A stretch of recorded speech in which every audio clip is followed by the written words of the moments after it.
Okay, so good evening everyone and welcome to the next class। और आज की class में हम पढ़ेंगे जीनर डायोड के बारे में। और ये जीनर डायोड को पढ़ने से पहले मैं पिछले पिछले साल के जेई मेंस में जो क्वेश्चन आए थे सेमीकंडक्टर चैप्टर में से, तो वो मैं देख रहा था 2019 2018 में जो भी क्वेश्चंस आए थे पिछले साल सेमीकंडक्टर्स में थे। तो यहाँ पे जेई मेंस 2019 में वी हैव 4 क्वेश्चंस, 4 क्वेश्चंस लगातार जेई मेंस 2019 में मेरे को सेमीकंडक्टर्स वाले चैप्टर में से आए। So this is 4 questions in 2019 JEE Mains.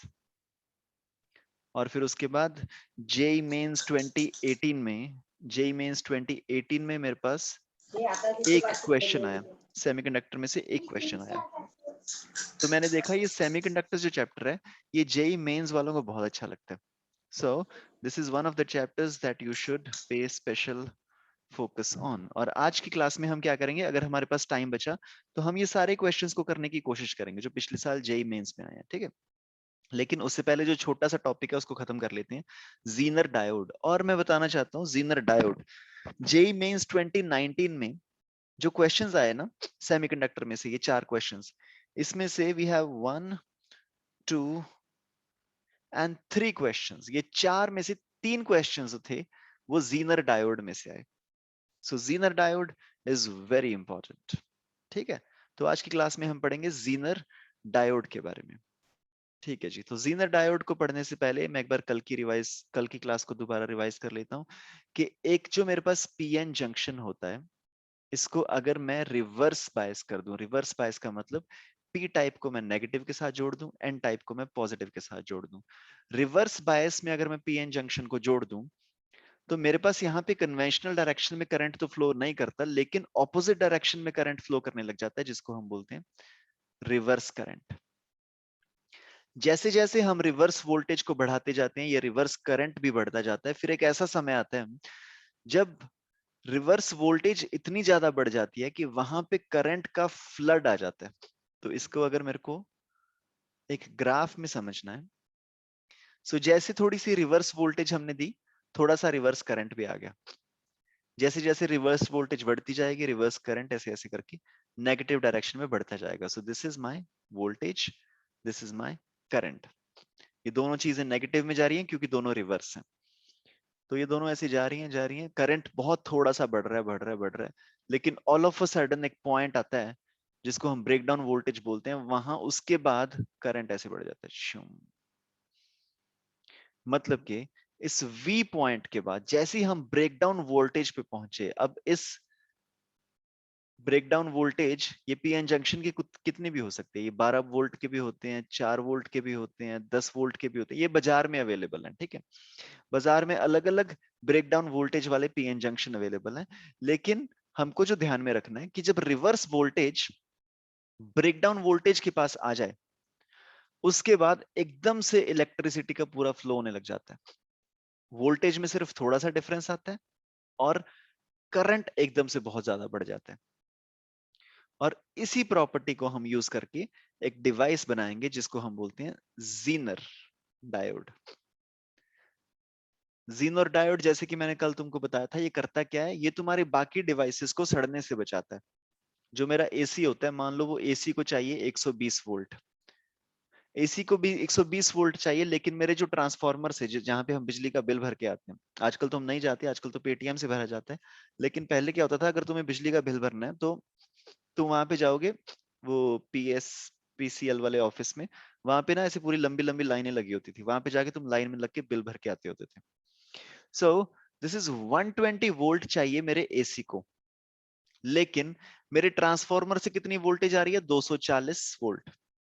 और ये भी पक्का नहीं है कि भाई हर बार वहां से 240 ही आएगी, क्योंकि सब जगह पे सप्लाई कर रहे हैं ना वो, जहां पे इलेक्ट्रिसिटी बन रही है वहां से इलेक्ट्रिसिटी बन के चली है और पूरे इंडिया को वहां से इलेक्ट्रिसिटी सप्लाई हो रही है, एटलीस्ट कुछ स्टेट्स को या फिर कुछ शहरों को वहां से सप्लाई हो रही है। तो वहां से बहुत चांसेस है कि ये फ्लक्चुएट होके आएगी। कभी मेरे पास 20 वोल्ट ही आएगी, कभी 130 वोल्ट आएगी, कभी मेरे पास 40 वोल्ट आएगी, कभी मेरे पास 150 वोल्ट आएगी। लेकिन यहां से कितनी भी वोल्टेज आए, मेरे को तो अपने एसी को भाई 120 वोल्ट देना। नहीं तो मेरा एसी सड़ जाएगा। अगर एकदम से 240 वोल्टेज मेरे एसी को चली गई तो मेरा एसी सड़ जाएगा, उतना संभाल नहीं पाएगा। एसी क्या है, डिवाइस ही तो है ना एक। एसी के अंदर हमने एक तार वारी लगाई है ना, वो तार की एक कैपेसिटी है, वो कितना करंट झेल सकती है। फॉर एग्जाम्पल जब मैं तुमको स्क्रीन पे पढ़ा रहा था ना ब्लैक बोर्ड पे, तो तुमने देखा मैंने आसपास ना 2 लाइट्स लगा रखी थी जहां से बोर्ड पे लाइटिंग आती थी। तो वो 2 लाइटें लगाने के लिए जब एक्सटेंशन, अब मेरे को ज्यादा सॉकेट्स चाहिए थे, तो वो जो सॉकेट्स मैंने बनवाए ना उसके लिए मैंने एक एक्सटेंशन बोर्ड बनवाया। वो एक्सटेंशन बोर्ड जो था जब मैं बनवाने गया तो वो नॉर्मल वाला एक्सटेंशन बोर्ड नहीं चला जो हमें नॉर्मल दुकान पे मिलता है। हम्म, तो मैं जब वो बनवाने गया तो उन्होंने अलग से एक्सटेंशन बोर्ड, वो तार थोड़ी सी दूर पड़ी है नहीं तो मैं तुमको दिखा देता। जब मैं वो बोर्ड बनवाने गया ना तो उन्होंने मेरे को बोला कि सर यहाँ पे तो नो पंजाबी ਚ कहना भाई मोटी तार लगे हुए थे। मैं क्या मोटी तार क्यों, क्योंकि because now we have 2 halogen lights, एक हजार हजार वॉट की 2 लाइट्स मैंने लगा रखी है, मतलब कि टोटल मेरे को 2000 वॉट का सामान चलाना है इस पूरे एक्सटेंशन पे। 2000 वॉट का सामान चलाना है मतलब कि बहुत सारे इलेक्ट्रॉन आएंगे। 1000 वॉट का सामान चलाने के लिए, 1000 वॉट का डिवाइस चलाने के लिए बहुत सारे इलेक्ट्रॉन आएंगे। ट्रांसफार्मर से मैं बहुत सारे इलेक्ट्रॉन्स को खींचूंगा। बहुत सारे इलेक्ट्रॉन्स को खींचने का मतलब मेरा बिजली का बिल ज्यादा आएगा। तुम अगर बेसिकली देखो जो हमारा बिजली का बिल आता है वो किस चीज का बिल आता है, इलेक्ट्रॉन्स का बिल होता है। क्योंकि अगर मैं एक पंखा चलाऊं 20 वॉट का, 25 वॉट का या फिर 30 वॉट का, तो पंखे में क्या होगा, पंखा कम करंट खाएगा।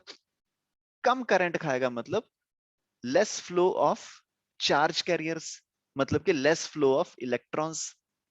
तो हमने कम इलेक्ट्रॉन्स को लिया, तो कम इलेक्ट्रॉन्स का कम खर्चा। लेकिन अगर मैं अपने घर में गीजर चला लूं, अब गीजर होता है तुम्हारा भाई 1000-1200 वॉट का। अब गीजर का मतलब पावर ज्यादा, पावर ज्यादा का मतलब करंट ज्यादा, करंट ज्यादा का मतलब इलेक्ट्रॉन्स ज्यादा। तो मेरे को अभी बिजली का बिल ज्यादा भरना पड़ेगा। हम्म?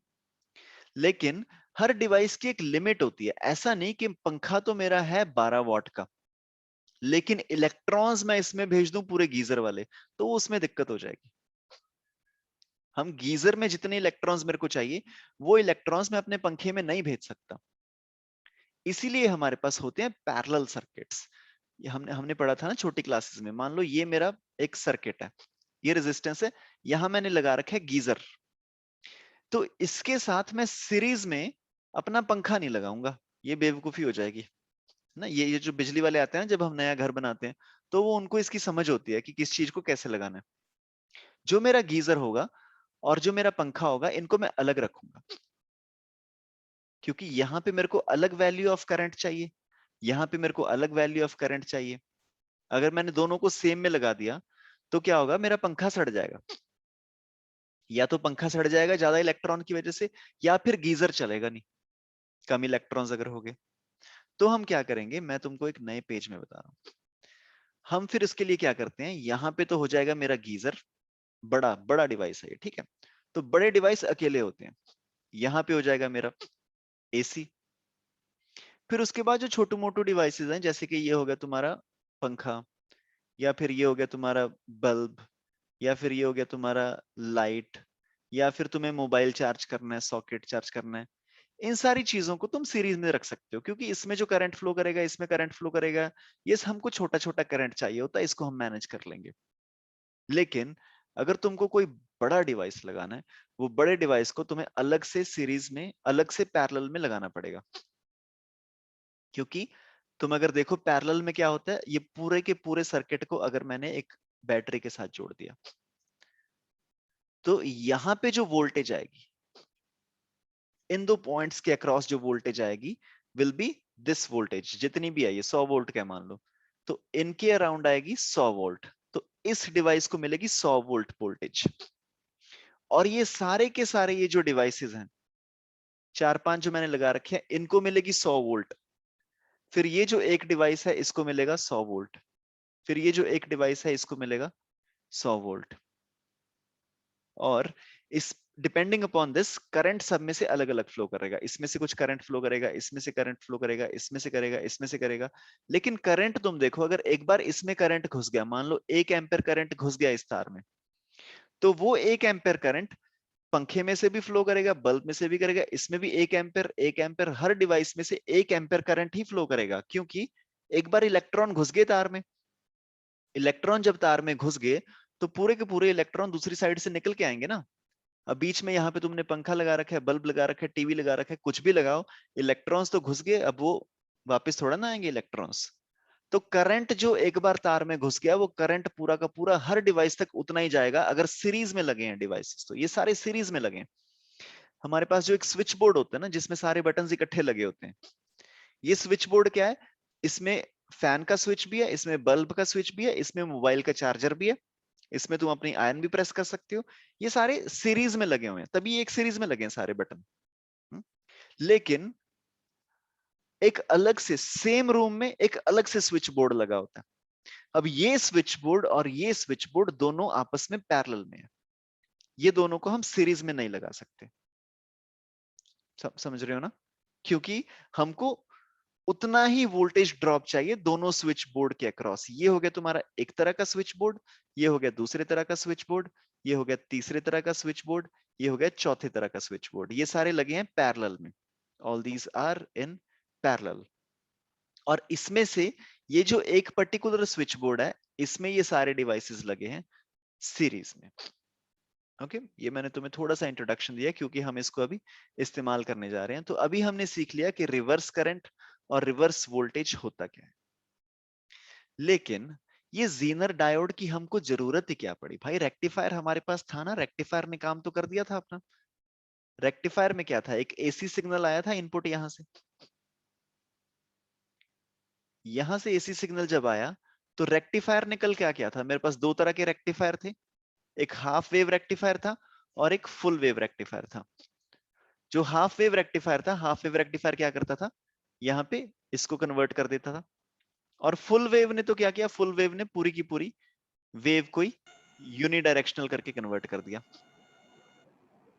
ये मेरे पास एक फुल वेव रेक्टिफायर इस तरह का था। लेकिन अभी भी रेक्टिफायर ने पूरा काम नहीं किया, क्योंकि यहां से तो एसी सप्लाई आ रही है ना। ट्रांसफार्मर से ये तो हमने कर दिया कि पॉजिटिव नेगेटिव में से सबको पॉजिटिव पॉजिटिव कर दिया, लेकिन ये कितना आया उसका तो कोई भरोसा नहीं है ना। ये मान लो यहां से आ गया 12 वोल्ट, फिर यहां से आ गया -240 वोल्ट, यहां पे आ गया 34 वोल्ट, यहां पे आ गया -12 वोल्ट, यहां पे आ गया 150 volt.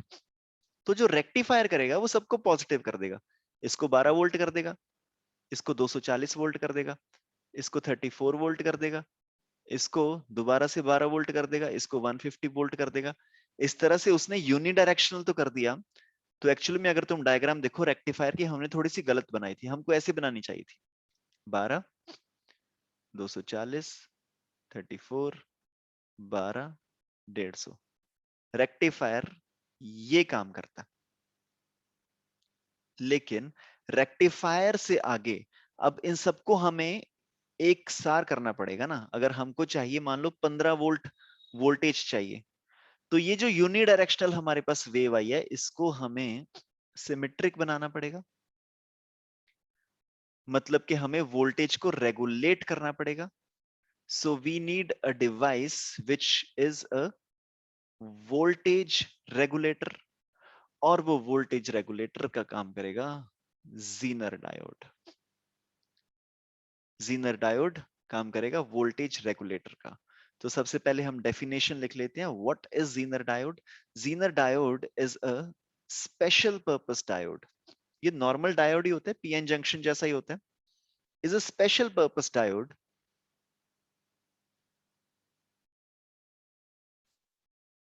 which can be used to regulate voltage। ठीक है, जीनर डायोड। तो में से कुछ लोग सोच रहे होंगे कि सर अगर ऐसा ही लिखना है तो ना ही लिखो, है ना। तो Zener diode is a special purpose diode which can be used to regulate the voltage। अब वोल्टेज को रेगुलेट करने की जरूरत क्या है, क्योंकि अगर वोल्टेज मेरी ऊपर नीचे होके आ गई तो मेरा डिवाइस पूरा का पूरा सड़ सकता है। ओके अब इसमें प्रिंसिपल क्या है, मेन प्रिंसिपल क्या काम कर रहा है जीनर डायोड में। सबसे पहले जो मेरा नॉर्मल पीएन जंक्शन डायोड होता है ना, उसको हम इस तरह से रिप्रेजेंट करते हैं। जीनर डायोड में क्या होता है, ये जो लाइन होती है इसको हम थोड़ा सा जेड बना देते हैं, ये होता है जीनर डायोड। ये हमेशा काम करता है रिवर्स बायसिंग में। रिवर्स बायसिंग का मतलब P को हम कनेक्ट कर देंगे नेगेटिव के साथ, N को कनेक्ट कर देंगे पॉजिटिव के साथ। Zener diode always works in reverse biasing and it always works at the reverse breakout voltage.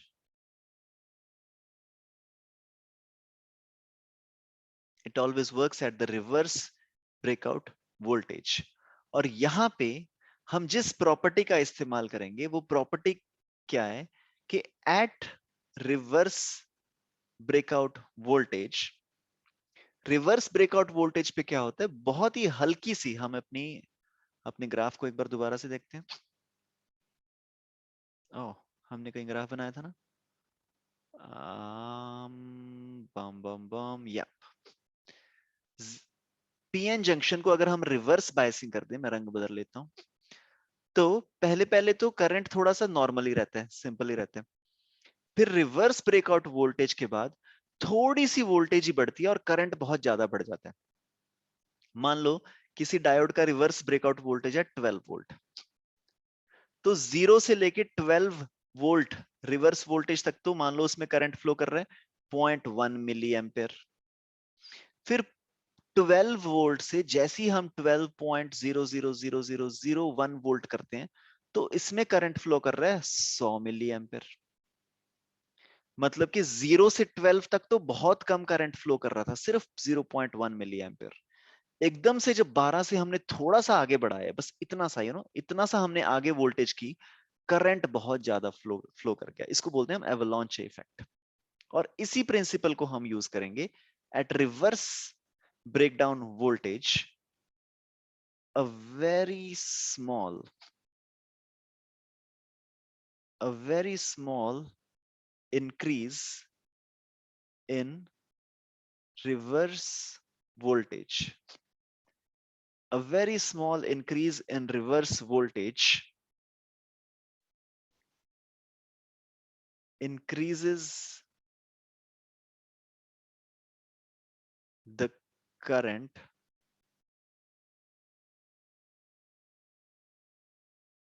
many times.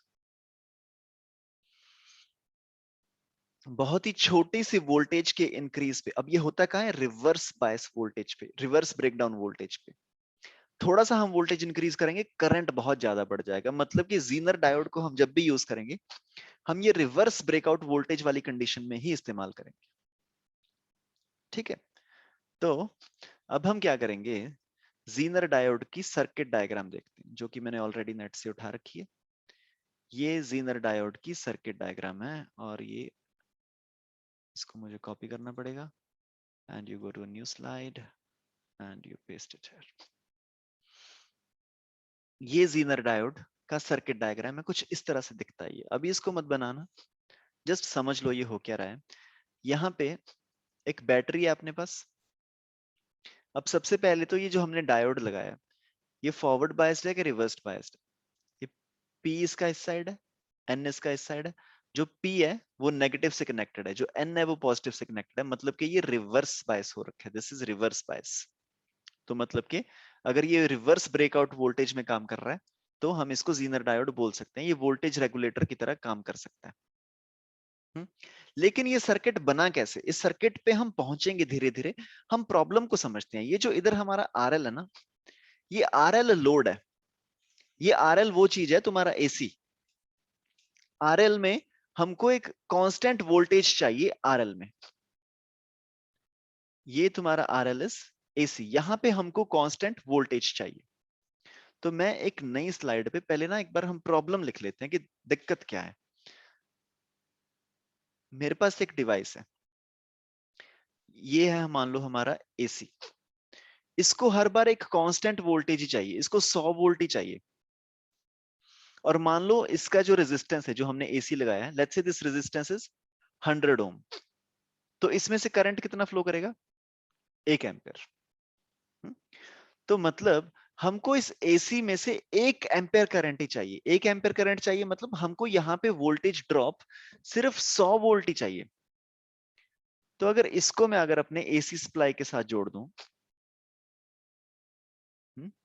तो पहले मैं एक काम करता हूं, एसी सप्लाई के साथ नहीं जोड़ता, इसको मैं 100 वोल्ट की बैटरी के साथ जोड़ता हूं। अगर यहाँ पे मैंने एक 100 वोल्ट की बैटरी लगा दी, फिर तो मेरा काम बढ़िया, बहुत आसान है। यहां से 100 वोल्ट आ रही है पावर, मतलब कि यहां से 100 वोल्ट चल के आ रही है और यहाँ पे 100 वोल्ट ड्रॉप हो जाएगा, करंट इसमें से 1 एम्पेयर फ्लो करेगा, मेरा बढ़िया एसी काम करता रहेगा। लेकिन ये तो तब हो जाता ना अगर हम एसी को बैटरी पे चलाते, जैसे हम अपने टीवी के रिमोट में सेल डाल लेते हैं ना। अगर एसी में भी ऐसे हम सेल डाल पाते 100 वोल्ट वाले, फिर तो मेरा एसी चल जाता बढ़िया से। लेकिन एसी को तो हमने भाई कनेक्ट कर रखा है डीसी से, और सॉरी, एसी को तो हमने कनेक्ट कर रखा है एसी करंट से। अब यहां से वोल्टेज का कोई भरोसा नहीं है, यहां से 100 भी आ सकती है, 120 भी आ सकती है, 140 भी आ सकती है, 150 भी आ सकती है। अगर यहां से 150 वोल्ट, इधर से 150 वोल्ट आ गया एसी में से, तो 150 वोल्ट आने का मतलब यहां से current flowing would be 1.5 ampere. और लो बेटा, तुम्हारी कॉपर की तार सड़ गई यहाँ पे, एसी हो गया तुम्हारा खराब, उसके बाद तुम करते रहो फोन इलेक्ट्रिसिटी वाले को। अब हम इसको बचाने की कोशिश करते हैं। इसको बचाने के लिए मैं एक एक काम करके देखता हूँ। बहुत ज्यादा वोल्टेज आ रही है ना यहाँ पे, तो मैं एक काम करता हूँ, यहाँ पे एक और लगा देता हूँ। इधर मैंने एक और डिवाइस लगा दिया 100 ओम का, क्योंकि अभी आधी वोल्टेज ये खा जाएगा 100 ओम वाला, यहाँ पे वोल्टेज थोड़ी कम पहुंचेगी, है ना। तो मैं एक बार अपनी वैल्यूज को, मैं अलग अलग एसी की वैल्यूज को हम फेंकेंगे, देखते हैं हमारे पास कितना यहाँ पे करंट पहुंचेगा। सबसे पहले आइडियल कंडीशन क्या है, हम चाहते हैं कि ये 100 ओम रेजिस्टेंस का है हमारा एसी, हम चाहते हैं कि यहाँ पे 100 वोल्ट आए और इसमें से करंट फ्लो करे 1 एम्पेयर। तो मान लो यहां से 200 वोल्ट की हमने बैटरी लगा दी, तो 200 वोल्ट की हमने बैटरी लगाई, टोटल ये सीरीज में कनेक्ट किया है, मेरे पास टोटल रेजिस्टेंस कितना आ चुका है 200 ओम। तो इसमें से करंट फ्लो करेगा 1 एम्पेयर, यहां से भी 1 एम्पेयर, यहां से भी 1 एम्पेयर। बढ़िया जी, सब कुछ सही हो गया, सेट है एकदम, 1 1 एम्पेयर फ्लो कर रहा है करंट। लेकिन तुम सोच के देखो, अगर मैंने यहाँ पे 100 ही वोल्ट आया, अगले साइकिल में अगर यहाँ से 100 ही वोल्ट आया, तो सर्किट में से करंट कितना फ्लो करेगा, 100 प्लस 100 इज 200 ओम, तो करंट फ्लो करेगा 0.5 एम्पेयर। अब इस केस में तुम्हारे सर्किट में से करंट फ्लो करेगा 0.5 और यहां से भी 0.5। अब तुम्हारा एसी चलेगा नहीं, अभी 2 सेकंड पहले चल रहा था, जैसी वोल्टेज थोड़ी सी फ्लक्चुएट हुई एसी तुम्हारा हो गया बंद। और मान लो अगर यहां से आ गई 400 वोल्ट, यहां से 400 वोल्ट आने का मतलब करंट तुम्हारा सर्किट में फ्लो करेगा 2 एम्पेयर। करंट अगर सर्किट में 2 एम्पेयर फ्लो करेगा तो यहां से भी 2 एम्पेयर और यहां से भी 2 एम्पेयर, तुम्हारा एसी एक बार फिर से सड़ जाएगा। मतलब कि ये जो हमने साथ में एक रेजिस्टेंस लगाया है ताकि आधी वोल्टेज ये खा जाए, इसकी दिक्कत पता है क्या है रेजिस्टेंस की। अब ये जब हमको चाहिए, यहाँ पे इधर से जब कम वोल्टेज आ रही है, तब भी ये वाला अपना खाया जा रहा है वोल्टेज को। हम चाहते हैं कि ये हर बार ना खाए वोल्टेज, जब हम चाहते हैं कि तभी खाए वोल्टेज। ठीक है, can you please give me a thumbs up, क्या समझ में आ रहा है? शाबाश, किसी को नहीं आ रहा ना, मुझे यही लग रहा था। Okay, can you guys please unmute yourselves, can let me know, क्या कुछ पता चल रहा है? Riddhima please unmute.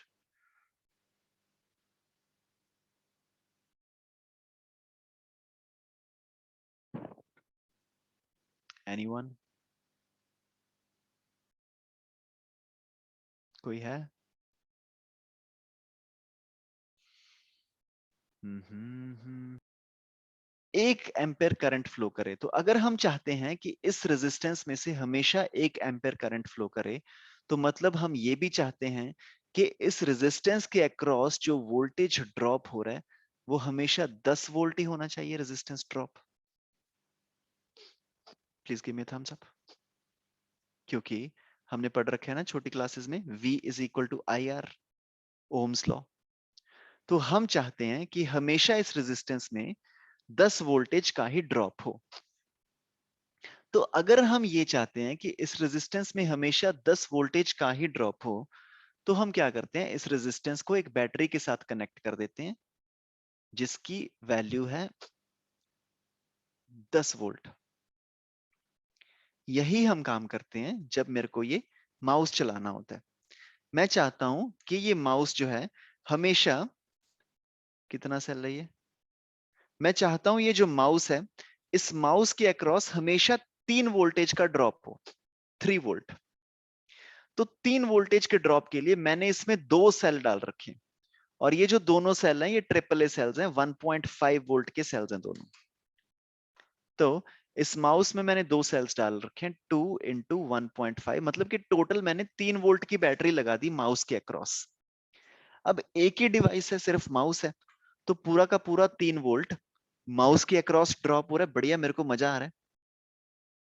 लेकिन अगर तुमको एसी चलाना है, तो एसी हम ऐसे बैटरी से तो चला नहीं सकते, क्योंकि बहुत बड़ी बैटरी चाहिए होगी और एक ही दिन में खत्म हो जाएगी, रोज रोज हम कहां से चार्ज करेंगे उसको। इलेक्ट्रिक स्कूटर जो आ रहे हैं आजकल, उसकी दिक्कत यही तो है ना, सब कुछ बढ़िया उसमें कि बिजली कम खाता है, थोड़ा सा ही महंगा होता है, और पोल्यूशन भी नहीं करता। पूरी दुनिया को यही तो चाहिए, पेट्रोल खत्म हो रहा है, डीजल खत्म हो रहा है, क्रूड ऑयल खत्म हो रहा है। अगर तुम थोड़ी बहुत स्टॉक मार्केट जानते हो तो क्रूड के प्राइसेस देखो कितने, मतलब $100 के आसपास क्रूड ऑयल चला गया आजकल।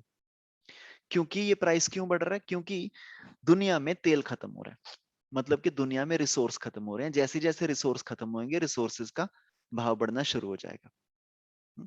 तो हम एसी के अराउंड बैटरी तो लगा नहीं सकते, तो मतलब ये वाली चीज तो काम नहीं करेगी। हमें यहाँ पे 10 वोल्ट का ड्रॉप चाहिए था, और हमने सोचा कि यहाँ पे इस तरह से बैटरी लगा देते हैं। ये तो एक बहुत ही गलत आइडिया हो जाएगा, इसको हम यहाँ पे बैटरी तो लगा नहीं सकते, क्योंकि यहाँ से तो मेरे पास भाई एसी आएगा, तो पहले मैं यहाँ पे अपना एक एसी बना देता हूँ।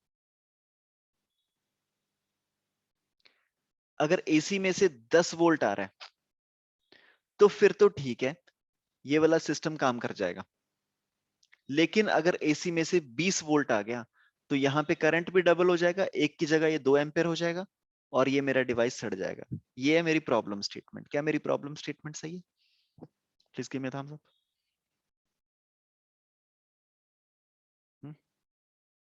ओके, नाउ हम चाहते हैं कि यहाँ पे हमेशा 10 वोल्टेज का ही ड्रॉप हो। तो मैं एक काम करता हूं, बाजार में से जाके मैं एक डायोड लेके आता हूं, जिसको मैं बोलता हूं जीनर डायोड। मैं जीनर डायोड, इस तरह का मैं जीनर डायोड ले आता हूं जिसकी रिवर्स ब्रेकडाउन वोल्टेज जो है वो 10 वोल्ट है। रिवर्स ब्रेकडाउन वोल्टेज है इसकी 10 वोल्ट। तो अब मैं ना एक नया सर्किट डायग्राम बनाता हूं, and I want to ask you a few simple questions, normal electricity के क्वेश्चंस।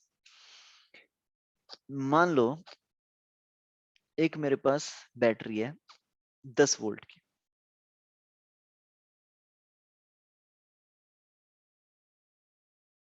और यहां पे मैंने कनेक्ट कर दिया एक जीनर डायोड। तुम देखो ये एक पीएन जंक्शन है, ये ऐसा पीएन जंक्शन है जो कि रिवर्स बायस्ड है। ये इसका नेगेटिव साइड पी से कनेक्टेड है, पॉजिटिव साइड एन से कनेक्टेड है, ये रिवर्स बायस हमने कर रखा है इसको। ठीक है, ये पीएन जंक्शन हमारा रिवर्स बायसिंग में हो रखा है, और इसकी जो रिवर्स ब्रेकडाउन वोल्टेज है वो है 10 वोल्ट। और यहां पे मान लो तुमने लगा रखा है एक रेजिस्टेंस, इसकी रिवर्स ब्रेकडाउन वोल्टेज है 10 वोल्ट। 10 वोल्ट का मतलब क्या है कि 10 वोल्ट के बाद ये अपनी वोल्टेज बढ़ाने को तैयार नहीं होगा। 10 तक तो इसमें बिल्कुल करंट नहीं फ्लो करेगा, लेकिन 10 के बाद 10.00001 तक ये बहुत ज्यादा करंट लेने के लिए तैयार हो जाएगा। तो अब जो मेरी बैटरी है, मान लो मेरी बैटरी है 12 वोल्ट की, बैटरी है मेरी 12 वोल्ट की, तो ये वाला जो बंदा होगा ये तो अपने अक्रॉस 10 ही अलाउ करेगा वोल्टेज का ड्रॉप, क्योंकि ये 10 से ज्यादा तो ये अलाउ ही नहीं करता। तो करंट की कोई भी वैल्यू, करंट की वैल्यू चाहे 0 हो और करंट की वैल्यू चाहे 100 मिली एम्पेयर हो, ये अपने अराउंड वोल्टेज ड्रॉप 10 एम्पेयर ही एक्सेप्ट, 10 वोल्टेज ही एक्सेप्ट करेगा। ये होता है जीनर डायोड। तो इसका मतलब जो बाकी 2 वोल्टेज ड्रॉप होगा वो यहां पे होगा। अगर यहां से हमने इसकी वैल्यू बढ़ा दी, इधर से आ गया 15 वोल्ट, इधर से अगर 15 वोल्ट आ गया, तो यहां पे ये तो ड्रॉप 10 वोल्टेज ही लेगा, क्योंकि ये 10 से ज्यादा वोल्टेज ड्रॉप ले ही नहीं सकता। तो जो बाकी 5 वोल्टेज है वो ड्रॉप होगी इसके अक्रॉस। अगर यहां से बहुत ज्यादा बढ़ के आ गया, 240 वोल्ट आ गया, 240 वोल्ट अगर मेरे पास आ गया, तो तब भी जीनर डायोड में से तो 10 वोल्ट ही ड्रॉप होगा, क्योंकि ये तो 10 ही लेता है मैक्सिमम। ये बोल रहा है कि भाई मेरे में से तुमने जितना करंट फ्लो करवाना है करवा लो, लेकिन मैं इसी वोल्टेज पे फ्लो करंट फ्लो करवा लूंगा। बाकी डिवाइसेस में ऐसा नहीं होता। बाकी डिवाइस में क्या होता है कि अगर तुम्हें करंट को फ्लो करवाना है तो तुम्हें वोल्टेज को भी बढ़ाना पड़ता है। V is equal to I R, यही तो ओम भाई ने बोला था ना। ओम ने बोला कि भाई जो वोल्टेज है वो तुम्हारी करंट के डायरेक्टली प्रोपोर्शनल है। अगर तुम्हें करंट बढ़वाना है तो तुम वोल्टेज भी बढ़ाओ। लेकिन हमारे पास एक ऐसा बंदा आ गया, वो बोल रहा है कि ठीक है तुम्हें मेरे में से करंट बढ़वाना है ना, तुम चाहते हो मैं करंट फ्लो करूं, तो मेरे में से करंट फ्लो करेगा, लेकिन भाई हम अपनी वोल्टेज को बढ़ाने के लिए तैयार नहीं होंगे। तुम चाहे यहाँ पे 1000 वोल्ट दे दो, तब भी इसके अक्रॉस 10 वोल्टेज का ड्रॉप होगा, जो बाकी 990 होगा वो ड्रॉप हो जाएगा इस रेजिस्टेंस के अक्रॉस। ठीक है, समझ आ रही है बात? Yes sir. नाउ अब तुम देखो, पैरेलल में अगर जब मैं कोई दो चीजें लगाता हूं, अगर मैंने एक सर्किट यहां पे ऐसे लगाया और इसके पैरेलल मैंने एक और डिवाइस लगा दिया,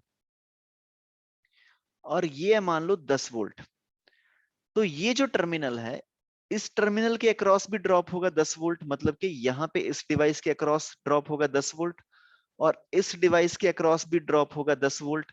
या फिर अगर हम पैरेलल में और कोई भी डिवाइस लगाएंगे, उसके अक्रॉस वोल्टेज ड्रॉप 10 वोल्ट ही होगा। यही हम बोलते हैं ना, जब पैरेलल में लगाते हैं हम डिवाइसेस को, जो पैरेलल में होते हैं वहां पे वोल्टेज ड्रॉप इज सेम। यही पढ़ा देते हैं ना छोटी क्लासेस में, है ना? तो yes sir. Voltage drop same होगा अगर हम पैरेलल में सामान को लगाएं। अब तुम सोच के देखो, हमारे पास एक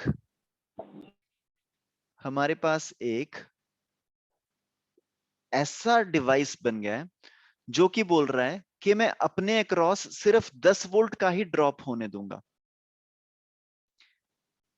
हमें एक ऐसा डिवाइस मिल गया है जो बोल रहा है कि मैं अपने अक्रॉस 10 वोल्ट का ही ड्रॉप होने दूंगा।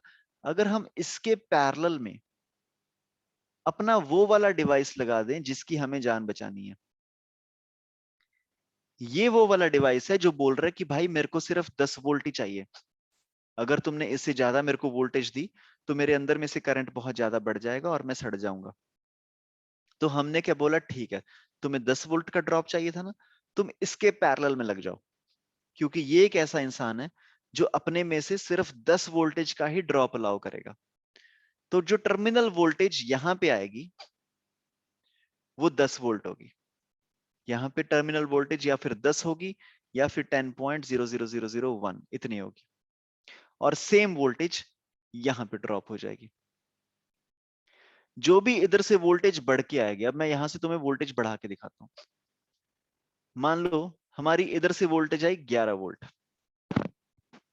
11 वोल्ट वोल्टेज आई, तो ये जो हमने यहाँ पे रेजिस्टेंस लगाया, यहाँ पे ड्रॉप हो जाएगा 1 वोल्ट, और यहाँ पे ड्रॉप हो जाएगा 10 वोल्ट, यहाँ पे भी ड्रॉप हो जाएगा 10 वोल्ट। समझ आया?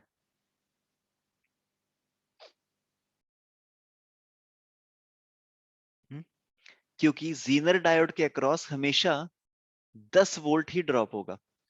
टोटल हमें कितना ड्रॉप करवाना है? 11 वोल्ट। बैटरी है 11 वोल्ट की। Kirchhoff's voltage law, Kirchhoff voltage law, एक जो कंप्लीट सर्किट होता है उसमें जो भी हमारे उतार चढ़ाव होते हैं वो आपस में मिलके जीरो आ जाने चाहिए। तो यहाँ पे हमारे पास 11 वोल्ट था, 10 वोल्ट का ड्रॉप यहाँ पे हुआ, 1 वोल्ट का ड्रॉप यहाँ हुआ होगा। फिर मान लो यहाँ पे मेरे पास आ जाता 200 वोल्ट, यहां से अगर मेरे पास 200 वोल्ट आ जाता तो यहाँ पे ड्रॉप कितना होता 10 वोल्ट का, और यहाँ पे ड्रॉप कितना हो जाता 190 वोल्ट का। करेक्ट? Yes sir. तो ये कॉन्सेप्ट है जीनर डायोड का। ओके, अभी इसको तुमको थोड़ी सी ज्यादा अंडरस्टैंडिंग तब होगी जब हम इसके कुछ क्वेश्चंस करेंगे। तो हम पिछले साल के जो IIT JEE में क्वेश्चंस आएंगे उनको करने की कोशिश करेंगे हम, और उससे पहले एक सिंपल क्वेश्चन हम करने की कोशिश करते हैं, ये वाला। अब इसमें है क्या, हमारे पास एक एक्सटर्नल वोल्टेज लगा रखी है हमने। इस एक्सटर्नल वोल्टेज की वैल्यू है 20 वोल्ट, और जो जीनर डायोड है उसकी ब्रेकडाउन वोल्टेज है 15 वोल्ट। मतलब कि इसके अक्रॉस जो ड्रॉप होगा वो 15 वोल्ट ही होगा, और इसके अक्रॉस अगर 15 वोल्ट होगा तो इसके अक्रॉस भी 15 वोल्ट ही होगा। अब हम क्वेश्चन पढ़ने की कोशिश करते हैं। एक जीनर डायोड है जिसकी ब्रेक डाउन वोल्टेज है 15 वोल्ट। हमें निकालना है what is the current through the diode. इस डायोड में से कितना करंट फ्लो करेगा, इसको मैं IZ बोल रहा हूं, जीनर करंट। ओके, नाउ यहां से बैटरी से हमारे पास कितना आया 20 वोल्ट। ये 20 वोल्ट यहां पे थोड़ा सा ड्रॉप होगा, फिर थोड़ा सा यहां पे ड्रॉप होगा। जो यहां पे ड्रॉप हो रही है जीनर के अक्रॉस वो तो हो रहा है 15 वोल्ट ड्रॉप। इसका मतलब जो ये यहां पे ड्रॉप हो रहा होगा ये कितना ड्रॉप हो रहा होगा 5 वोल्ट। टोटल 20 था, मतलब yes sir. voltage drop across 250 ohm resistor is only 5 volt. तो वोल्टेज ड्रॉप यहां पे आ गया 5 वोल्ट, मतलब कि करंट कितना फ्लो कर रहा होगा इस 250 ओम के रेजिस्टर के अक्रॉस, करंट कितना फ्लो कर रहा होगा 50। 5 ओह, 5 अपॉन 250। 1 कितना, 1/50। हाँ कितना बन गया, इसको ना मैं 4 से मल्टीप्लाई कर देता हूँ दोनों साइड, ये बन गया 20 upon 1000 100। Which is equal to 20 milli ampere. 20। क्योंकि सब यस। कुछ मिली एम्पियर में दे रखे हैं ना, तो इसलिए मैं मिली एम्पियर में कर रहा हूँ सारी कैलकुलेशन। तो यहां से अभी करंट चला 20 मिली एम्पियर। ये करंट दो हिस्सों में बट जाएगा, थोड़ा सा आगे चला जाएगा ये I1, और थोड़ा सा यहां नीचे आ जाएगा I2, है ना। Yes sir. और दोनों के अक्रॉस वोल्टेज ड्रॉप सेम होगा 15 वोल्ट 15 वोल्ट। तो हम ये देख लेते हैं कि यहां पे कितना करंट पहुंच रहा है। अगर हमें ये पता चल जाए कि यहाँ पे कितना करंट पहुंच रहा है तो हमें ये पता चल जाएगा कि यहाँ पे कितना करंट पहुंच रहा होगा। तो यस। इसके across 1 kilo ohm, resistance is 1 kilo ohm, इसके अक्रॉस वोल्टेज ड्रॉप कितना है 15 वोल्ट। तो मतलब इसके अक्रॉस करंट कितना फ्लो कर रहा होगा 15 divided by 1000 which is equal to 15 milli ampere. मतलब इधर करंट आ रहा है 15 मिली एम्पियर, यहां से चला था 20 मिली एम्पियर। अगर यहां से 20 मिली एम्पियर करंट चला था और यहां पे 15 मिली एम्पियर करंट आ रहा है इसके अक्रॉस, तो इधर कितना आ गया होगा 5। So we have 5 milli ampere current flowing through the Zener diode.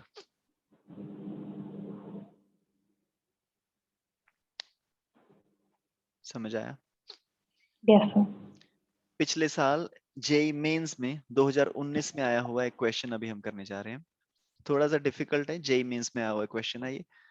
तुम्हें निकालना है what is the current flowing through this Zener diode। अब हम दोबारा से सेम क्वेश्चन है, this was from JEE Mains 2019, current flowing through the Zener diode। Okay, anybody would like to try, किस तरह से हम करेंगे इसको। वोल्टेज मेरे को ब्रेकडाउन वोल्टेज दे रखी है Zener डायोड की, ब्रेकडाउन वोल्टेज इज 5.6 वोल्ट, मतलब कि इसके अक्रॉस जो वोल्टेज का ड्रॉप होगा वो हमेशा 5.6 वोल्ट ही होगा। इसका मतलब ये वाला जो डिवाइस जिसको हमें बचाना है इसके अक्रॉस भी 5.6 वोल्ट ही ड्रॉप होगा। Yes sir. यहां से चला था 9 वोल्ट, 5.6 का ड्रॉप हो रहा है इधर, तो मतलब कि इस 3.4। इसके अराउंड ड्रॉप हो रहा होगा 3.4 वोल्ट। इसके अराउंड अगर 3.4 वोल्ट ड्रॉप हो रहा होगा तो करंट कितना फ्लो कर रहा होगा यहां से, इसमें से? This will be 3.4 divided by 200। मैं एक काम करता हूं, दोनों साइड 5 से मल्टीप्लाई कर देता हूं ताकि मेरा मिली एम्पियर में आंसर आ जाए। सो 34 into 5 is 0, 2 आ गया वहां पे, 17.0 मिली एम्पियर। यहां से करंट चला 17 मिली एम्पियर। ये 17 मिली एम्पियर जब वहां से करंट चला, ये दो हिस्सों में बढ़ जाएगा। एक तो जीनर डायोड की तरफ चला जाएगा, एक इधर चला जाएगा। जो यहां पे चला जाएगा करंट, हम उसकी कैलकुलेशन कर लेते हैं। यहां पे 800 ओम मेरे पास रेजिस्टेंस है और इसके अराउंड वी हैव 5.6 वोल्ट। तो what would be the current flowing through this resistance? This would be 5.6 divided by 800। एक मैं काम करता हूं, इसको लिख लेता हूं मैं, 56 डिवाइडेड बाय 8 मिली एम्पियर। कितना बन गया ये? कितना बन गया ये? 8 5 जार 40, 8 6 जार 8 7 जार 7 milli ampere. So 7 milli ampere current flow कर रहा है इस रेजिस्टेंस में से। शुरू में कितना चला था? 17 मिली एम्पियर। यहां पे कितना फ्लो कर रहा है? 7 मिली एम्पियर। तो जो यहां पे फ्लो कर रहा होगा डायोड के across, that would be 17 minus 7 which is equal to 10 milli ampere. Okay, एक और क्वेश्चन, चलो छोड़ो। So this was, I think this is what we have in today's class. हम कल की क्लास में करेंगे ट्रांजिस्टर। ट्रांजिस्टर को हम समझने की कोशिश करेंगे कल की क्लास में। और इससे पहले अब तुम एक काम करना, इसको ना बुक में से पढ़ लेना अच्छे से, डायोड को जो हमने पढ़ा ना, जीनर डायोड इसका, क्योंकि थोड़ा सा ये कॉम्प्लिकेटेड है सर्किट डायग्राम इसकी। तो इसको एक बार एनसीईआरटी बुक में से या फिर जो भी कोई बुक है तुम्हारे पास, उसमें से एक बार अच्छे से इसको स्टडी कर लेना, ठीक है? ठीक है जी। So I think this was all in today's class. कल हम पढ़ेंगे ट्रांजिस्टर के बारे में।